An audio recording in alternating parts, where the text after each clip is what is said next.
Арбаңыздар кадырман көрүүчүлөр, сиздер менен кайрадан эфирде мен Айым Кеңеш кызы. Бүгүнкү чыгарылышта Жогорку Кеңештин комитет жыйындарында каралган мыйзам долбоорлору жана улуттук хирургия борборундагы соңку жаңылыктар тууралуу айтып беребиз.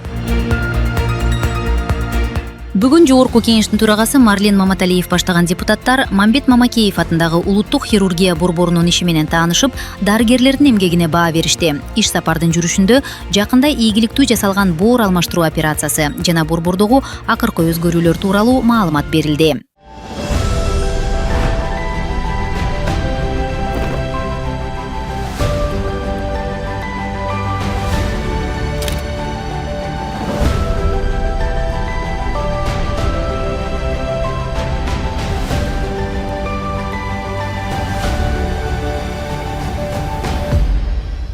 Бул жерде жарык эч качан өчпөйт, иш да 1 мүнөткө токтобойт. Биз өлкөнүн медициналык жүрөгүзү саналган Мамбет Мамакеев атындагы улуттук хирургия борборундабыз. Бул жайда күн сайын жүздөгөн бейтаптар кабыл алынып, ондогон татаал операциялар жасалат. Адам өмүрү үчүн чечүүчү мүнөттөр дал ушул жерде өтөт. Кесипкөй ак халатчандар эң оор делген учурларда да үмүт үзбөй бейтаптардын өмүрү үчүн күрөшүп келишет. Биздин улуттук хирургия борбору бир жума бою 24 саат ахвал ооруларды кабыл алабыз. Бүт скорый помощь менен келет, экстренный, тяжелый кровотечение, өт менен, бардык травма менен келишет. Технологиянын акыркы жетишкендиктери жана ата мекендик хирургия мектеби айкалышкан бул борбор жылына 1000 бейтаптарга шыпа берет. Мамлекет башчысынын колдоосу менен акыркы убакта жарандардын саламаттыгына кам көрүү максатында алгылыктуу иш-аракеттер жасалууда. Анын бир далили жакында эле ийгиликтүү ишке ашкан боор алмаштыруу операциясы. Кеңешбек Дооронбаев 5 баланын атасы. Ал Москвада иштеп жүргөндө тиш дарылатуу учурунда бооруна вирус жуктуруп алган. Оорусу өтүшүп, өмүрүнө коркунуч жаралганда Бишкекке келип, дал ушул борбордо алгачкылардан болуп боор алмаштыруу операциясын жасатты. Баягы муктаждын айына Москвага жумушка барганбыз. Ошол жерде иштеп жүрүп, жылга эле барчылык. Ошол моментте мисалы кыргызбыз да. Арзаныраак деп өзүбүздүн кыргыз немелерге барып, по-моему, ошондо жуктурсам керек. А так бөлөк вариантым деле калган эмес, калган жок да. Азыр Кудай берсе жакшы. Балам бар экен, рахмат Кудайыма. Ушул анан ушул боордун жартысын неме кылды. Да уже келечекке үмүт, келечекке немелер, пландар Кудай берсе, ниеттер чоң. Кеңешбекке донор болуп 20 жаштагы өз уулу Азирет боорунун бир бөлүгүн берген. Азирет атасы үчүн баарына даяр экенин билдирип, келечекте өзү да мыкты дарыгер болууну кыялданат. Отец для меня очень близкий человек. Я его люблю, уважаю. Я готов отдать и в второй раз, и в третий, если это понадобится. Здоровье у меня все отлично. Вернулся в свой естественный быт. Операция прошла успешно. Никаких осложнений пока не вижу.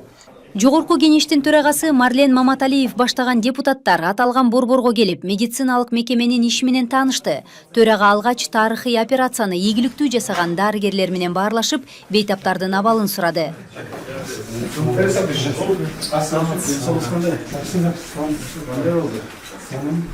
Төрага кыргыз медицинасын жаңы деңгээлге көтөргөн ак халатчандарга ыраазычылык билдирди. Ошону менен катар борбордун көйгөйлөрү да көтөрүлдү. Ушундай колдогон биринчи уулу өлкөдө биринчи уулу болуп атат болуш керек.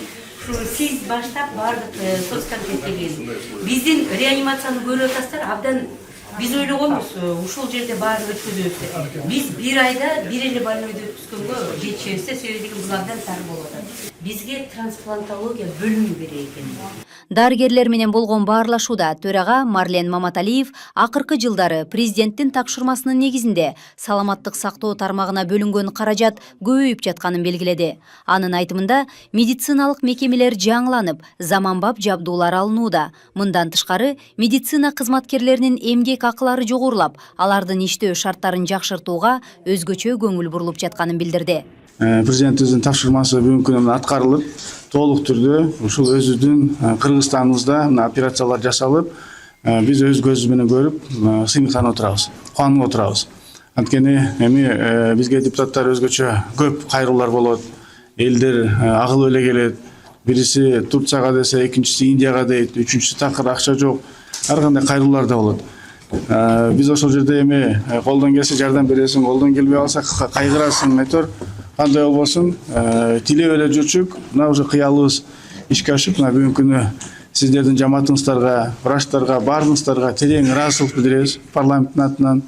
Сиздер менен жана айткандай эле жалпы кыргыз эли сыймыктанат. Бүгүнкү иш сапар Жогорку Кеңештин социалдык тармак боюнча комитетинин демилгеси менен уюштурулду. Комитет төрайымы Гүлкан Молдобекова жарандардан саламаттык сактоо маселелери боюнча көп кайрылуулар түшөрүн ырастады. Ушул жерге 2-3 жолу келип кеттим. Менде мындай ушул жакшы болсо экен, удачный болуп калса, баласы атасына боорун берип аткандагы мен үчүн аябай эне катары мындай жүрөгүмдү аябай эзип, өзүмдү аябай толкунданды да. Анткени көп биздин боор боюнча көп жарандарыбыз жабыркап тартып аткандарыбызды билебиз. Башка мамлекеттерге барып атат, канча деген каражат талап кылып атат, канча деген каражаттарды жок, ошого муктаждарыбыз көп да. Ошон үчүн биз шартты дагы түзүп берип койсок, биринчи болду. Эми мындан кийин дагы уланып, ушу биздин жарандарыбызга жардам болсо экен, жарандарыбызга жакшы ден соолугу ушул жерден эле жасалса экен деген негизде бүгүн келип атабыз. Мен ойлойм жакшы болду. Бөлүмчөнү бүт ремонтторуна Марлен Абдрахманович өзү дагы айтып өттү. Тиешелүү комитеттен тиешелүү токтомдор кабыл алса, акчасы бөлүнсө, 3 айдан 6 айга чейин ишке киргизебиз деп. Андан тышкары жакшы аппараттарды алышыптыр. Кымбат Германиядан. Ушул врачтардын максаты ушул экен. Ушул жерде бөлүмдү ачып алыш. Мындан тышкары төрага медицина тармагынын өкүлдөрүн кесиптик майрамы менен куттуктап, алардын коомдогу орду өзгөчө экенин белгиледи. Урматтуу бүгүнкү ушул больницанын жалпы жааматы, урматтуу бүгүн ушул медайымдарындагы эл аралык күн экен.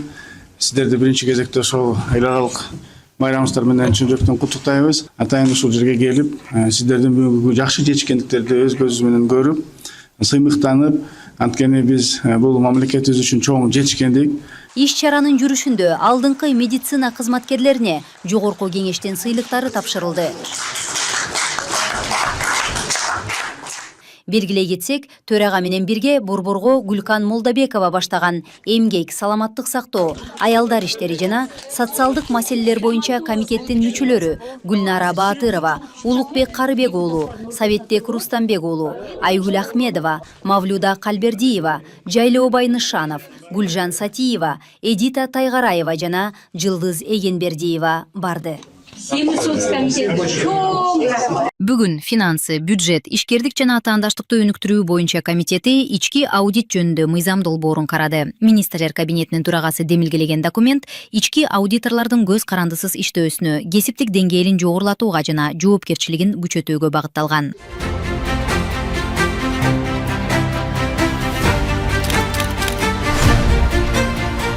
Тармактык комитет биринчи окууда караган ички аудит жөнүндө мыйзам долбоорунун негизги өзгөртүүсү мамлекеттик органдардагы ички аудит системасын заманбап талаптарга ылайык жаңылоо жана электрондук аудит механизмдерин мыйзамдаштыруу болуп саналат.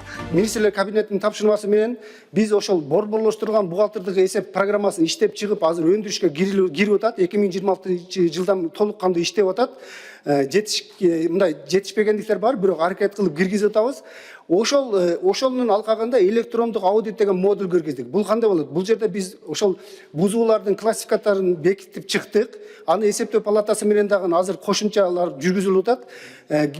Анан азыр биздин ички аудит службаларына буга доступ берилди. Онлайн режимде эле алар ошол жерден көрүп турса болот да. Мындан тышкары мыйзам долбоорунда ички аудиторлордун көз карандысыз иштөөсүнө, кесиптик деңгээлин жогорулатууга жана жоопкерчилигин күчөтүүгө өзгөчө көңүл бурулган. Ошондой эле борбордук бухгалтердик эсеп системасын киргизүү сунушталууда. Бул аркылуу бюджеттик каражаттардын пайдаланылышын онлайн көзөмөлдөө мүмкүнчүлүгү түзүлөт. Талкуу учурунда депутат Исманали Жороев электрондук аудитти киргизүүдө маалыматтарды коргоо жана кибер коопсуздукту камсыз кылуу боюнча кандай чаралар каралганына кызыкты. Электрондук аудит киргенде деле мисалы бул азыр бизде хакерлер көбөйүп кетип атпайбы? Эгерде бузуп кире турган болсо, эртең кандай болот? Ал мисалы ар биринде мисалы организация менен жеке ишкерлер менен иштейт. алардын эртең банктык коопсуздугу кандай болот, ишкананын коопсуздугу кандай болот, кайра эле элге кыйынчылык түшүп калып атпайбы. Ошонун бүт баарын эми мындай шынаганда коопсуз кылып туруп анан ишке ашырсам боло турган жакшы эме да. Кыргызстанда бул багыттагы мыйзам 2009 жылы кабыл алынган. Ал эми 2022 жылдан тартып бюджеттик мекемелердеги ички аудит кызматтары Финансы министрлигине бириктирилген. Учурда өз алдынча ички аудит укук коргоо органдарында, ошондой эле Бишкек жана Ош шаарларында гана иш алып барууда. Депутат Улам Примов бул тармактын ишин күчтөндүрүү бүгүнкү күндүн талабы экенин белгиледи. Эсеп палатасы менен биргеликте алардын функциялары айкалышып калышпасын. Бир жыл мисалы келип ошол ички аудит текшерип кетсе, анын аркасынан келип кайрадан эле ушул өздөрүнүн ички аудити текшерип ошол эле бир маселени мындайча айтканда дублирование болуп калбаш керек да. Андан сырткары ушул кадрдык жумушта ал жерде ушул бир жыл тажрыйбасы болсо деген мыйзамда көрсөтүлүптүр. Ошону бир 3 жылга чектеп өтөрсөк деген сунушту дагы экинчи окууда киргизели деп атабыз. Себеби дегенде бул министрликтарда чоң акча каражат. Ол чоң акча каражаттарды албетте тажрыйбасы мол биздин адистер текшерсе. Аталган мыйзам долбооруна карата эл өкүлдөрү тарабынан арбын сунуш пикирлер айтылды. Өз кезегинде комитет төрагасы Алтынбек Кудайбердиев сунушталып жаткан мыйзам долбоорун колдоого алды. Ошону менен бирге ал ички аудит менен эсептөө палатасын бириктирген элемент катары финансылык көзөмөл тутумун өнүктүрүү боюнча пикирин билдирди. Бул мыйзамды аябай күчөтүш керек. Бирок бул жерде бир нерсени эске алыш керек, мыйзамдын аталышына дагы көңүл буруш керек. Бул ички аудит деген мыйзамдын өзү ички гана аудитти карасын деп жазылган мыйзамда. Башка мамлекеттерде эсептөө палатасы, финансовый контроль, анан ички аудит деген кызматтар бар. Сиздер эгерде мүмкүнчүлүк болсо ушуну эске алсаңыздар, бизде эсептөө палатасы, андан кийин ички аудит болуп калгандагы ортодогу бизди байланыштырган звено жок. Финансы министринин орун басары белгилегендей, Кыргызстандын эсепчилери жакынкы убакыттан тартып борборлоштурулган бухгалтердик эсеп менен иш алып барышууда. Бул багытта кызматкерлерди окутууда колго алынган. Жыйынтыгында комитет мүчөлөрү бюджеттик каражаттардын максаттуу жана мыйзамдуу пайдалануусуна көңүл бурушуп, мыйзам долбоорун биринчи окууда колдоп беришти. Жогорку кеңештин эл аралык иштер, коргоо, коопсуздук жана миграция боюнча комитети Кыргызстан менен Япониянын ортосундагы киреше салыгына карата кош салык салууну жоюуга багытталган мыйзам долбоорун биринчи окууда колдоду.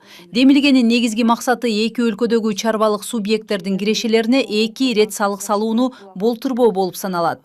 Мындай кадам Кыргызстан менен Япониянын ортосундагы экономикалык кызматташтыкты өнүктүрүүгө жана инвестициялык климатты жакшыртууга өбөлгө түзөт. Ошондой эле аталган эл аралык макулдашуу өлкө экономикасына чет элдик инвестицияларды түз тартуунун натыйжалуу куралы катары бааланууда. Кыскасынан айтып азыркы учурда Кыргызстанда Япониянын капиталын болгон мамлекеттик салык кызматынын маалыматынын негизинде 33 чарба субъектилер катталган. 2020 жылы ушул катталган субъектилер тарабынан 6,7 миллион сом салык төлөнгөн.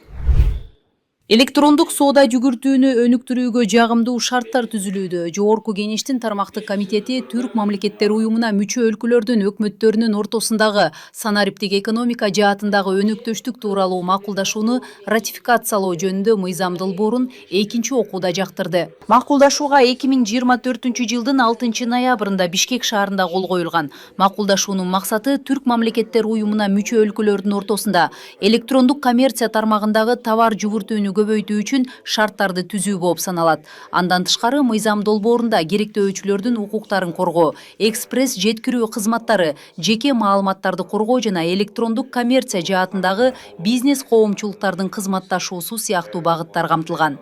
Само соглашение, оно очень хорошее и очень правильное и своевременно. Все-таки мир меняется, мы переходим на цифровые основы, да, поэтому соглашение правильное. Я думаю, комитеттен депутаттар бардыгы эле колдоп беребиз. Ушуну менен бүгүнкү чыгарылышыбыз соңуна чыкты. Жогорку кеңештеги окуялар жана соңку жаңылыктар менен кеңири таанышуу үчүн Кеңеш КЖ расмий сайтына жана социалдык тармактардагы Instagram, Facebook, Telegram баракчаларыбызга баш багыңыздар. Кайрадан эфирде жолукканча аман болуңуздар, саламатта калыңыздар.